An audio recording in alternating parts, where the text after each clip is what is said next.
তপনবাবু হলেন নিশ্চিন্তিপুরের এক ছাপোষা দোকানদার। স্ত্রী এবং এক ফুটফুটে কন্যা সন্তান নিয়ে সুখের সংসার তার। দোকানের প্রতিটি খদ্দেরের সাথেও তার অমায়িক সম্পর্ক। ধার চাহিয়া লজ্জা দিবেন না লেখা পোস্টারের পেছনের পাতায় খদ্দেরদের বছর গড়ানো ধার বাকির হিসেব হাসি মুখে লিখে যান অমায়িক তপনবাবু। সুখেই কাটছিল দিন। সমস্যার মধ্যে খালি একখানা মোবাইল ফোন। সারাদিন তপনবাবুর চোখ সেটে থাকতো তার মোবাইল খানায়। সে খদ্দেরকে জিনিসপত্র দেওয়ার সময়ই হোক, হিসাবপত্রের জন্য, অথবা রাত্রে শুয়ে শুয়ে। দিনে দিনে চোখে চশমা হলো মোটা, আর চোখের দৃষ্টি হলো দুর্বল। দুর্বল দৃষ্টিশক্তির জন্য প্রায়শই দোকানের হিসাব হতে লাগলো গরমিল এবং ভাঁড়ারে পড়ল টান। একা রামে রক্ষা নেই, সুগ্রীব দোসর।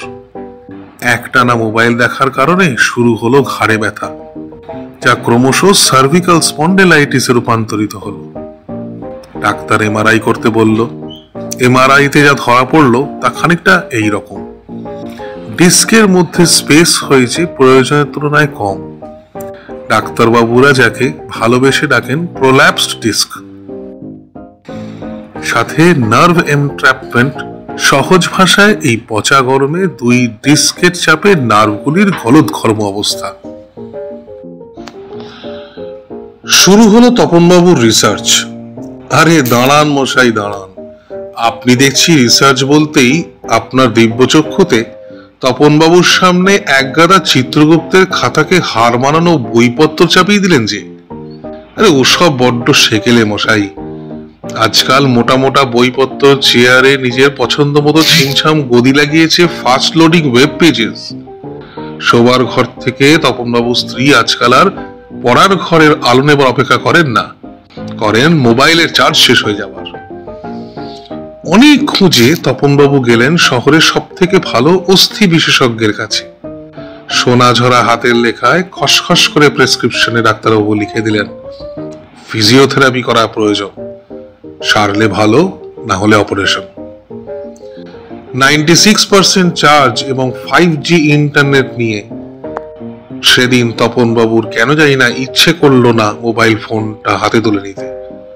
নিজেকে কেমন যেন স্কুলের সেই সব থেকে দস্যি ছেলেটার মতো মনে হলো, যার অঙ্ক পরীক্ষার দিন ঠিক সামনের বেঞ্চে সিট পড়েছিল। সত্যি তো, ভগবান তো কোথাও কোনো কার্পণ্য রাখেননি। পিতৃপুরুষেরা যথেষ্ট সুঠাম চেহারা ছিলেন বলেই পরিচিত। হাফ সেঞ্চুরির পরেও যত মিষ্টত্ব সব ওই নির্মল হাসিতে।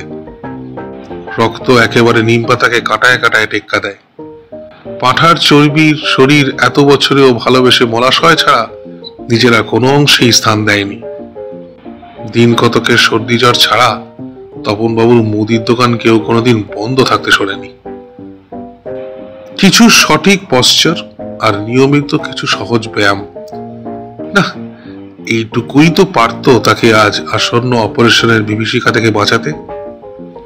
ফোনে চার্জ এখনো 94%। আজ পড়ার ঘরে আলোটা নিভিয়ে শুতে চলে গেলেন তপনবাবু। এহেন তপনবাবু একদিন সবাইকে কাঁদিয়ে দুচোখ বুঝলেন। পেছনে ফেলে রেখে গেলেন তার স্ত্রী, ফুটফুটে কন্যা সন্তান এবং দুই অনাথ মোবাইল ফোনকে। দুরু দুরু বুক নিয়ে দাঁড়ালেন স্বর্গের দরজায়। কিছুক্ষণের মধ্যে খুলে গেল স্বর্গের প্রকাণ্ড দুয়ার। স্বর্গের ভেতরে সে কি অপূর্ব দৃশ্য!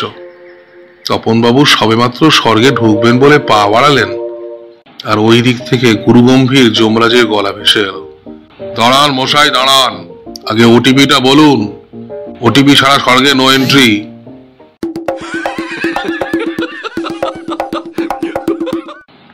আগে মানে যদি একখানা বাইরে বসে অপেক্ষা করার চেয়ার টুল হলেও চলবে, শীত দাঁড়ায় বড্ড ব্যথা, বুঝলেন কিনা, তাই আবার চোখে ঝাপসা দেখি।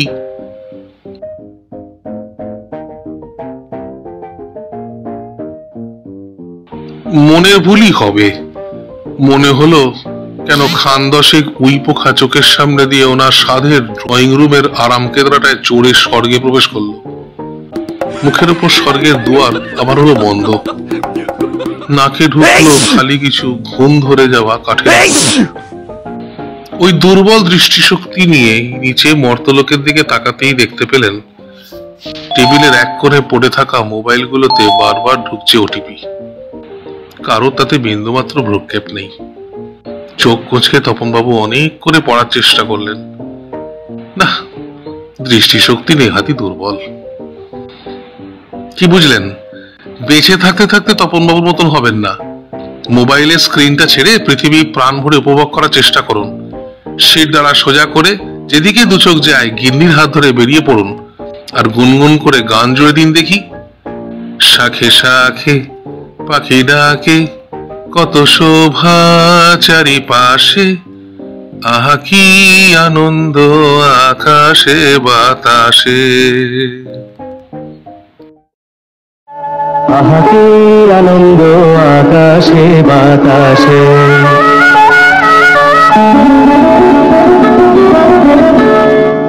আহা কি আনন্দ আকাশে বাতাসে।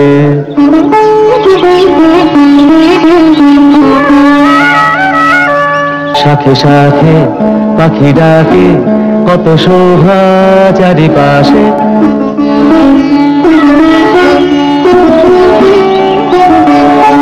শাখে শাখে পাখি ডাকে, কত শোভা চারিপাশে, আহা কি আনন্দ আকাশে বাতাসে।